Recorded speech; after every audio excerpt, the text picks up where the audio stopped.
Bonjour à tous, le jardin prend forme, il est de plus en plus beau. Il nous reste encore le paillage, les petits chemins à réaliser.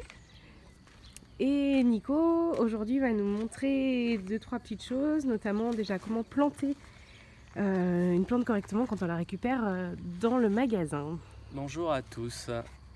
Alors là, c'est une menthe chocolat que je plante en ce moment. Et c'est vrai que la première chose, l'erreur que font pas mal de gens, petit conseil plantation, c'est qu'en fait, quand on met une plante dans un pot, elle conserve sa mémoire de tourner dans ce pot. Donc la première chose à faire, c'est de la libérer de cette mémoire et du coup de venir un petit peu déraciner l'ensemble de la motte.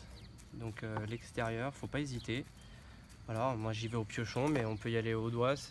Ou il y en a qui mettent du cutter, mais j'aime pas trop, ça coupe un peu les racines. Mais c'est de libérer en fait les racines pour pour pouvoir amener la plante à vraiment mieux pousser, à s'enraciner. Donc là on a du fumier aussi, donc là la plante, terre et fumier, engrais, elle va bien pousser. Top. Tu voulais nous montrer autre chose? Ouais, je voulais vous montrer. Alors aujourd'hui, présentation d'une plante qui est l'hélichrys. Donc c'est pas une lavande, elle pourrait ressembler à une lavande ou à un romarin pour certains, mais pas du tout. Elle a un feuillage beaucoup plus argenté, bleuté. Helichrysum italicum qu'on appelle l'immortel. Voilà. Elle a Alors des l'immortel, propriétés. Ouais. elle a surtout des propriétés médicinales. Elle est anti-hématome. On va l'utiliser pour tout ce qui est bleu, blessure, contusion.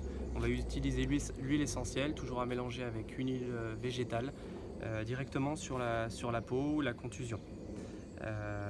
Elle a aussi des propriétés sur le plan circulatoire, donc pour tout ce qui est varices, problèmes veineux. Voilà. Donc Et attention à la manipulation des huiles essentielles. ouais, Effectivement, de bien mélanger, c'est bien, tu l'as dit, avec une huile végétale. Et voilà, à toute petite dose, quoi. exactement. Toujours une à deux gouttes suffisent. Toujours mélangé avec une huile végétale, huile d'amande, huile d'arnica ou autre. Huile de Et sésame. puis, moi j'apprécie beaucoup cette plante pour le barbecue, Pour le goût, pour le goût. Alors quand on la frotte, elle a vraiment un goût très très prononcé de curry. Essayez-la, voilà, Helichrysum, curry jaune. de curry, vraiment c'est assez incroyable. Elle nous vient de Corse et du bassin méditerranéen. Donc si vous vous baladez en Corse, vous sentez son odeur, il y en a partout. Elle pousse à l'état sauvage là-bas. Et puis elle pousse très bien ici.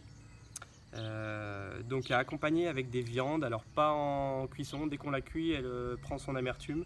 Il faut vraiment la mettre soit en fin de cuisson, soit directement finement hachée sur la viande, servie à table. Voilà, donc c'est une plante que j'apprécie à avoir dans son jardin. Super. Merci beaucoup. À bientôt.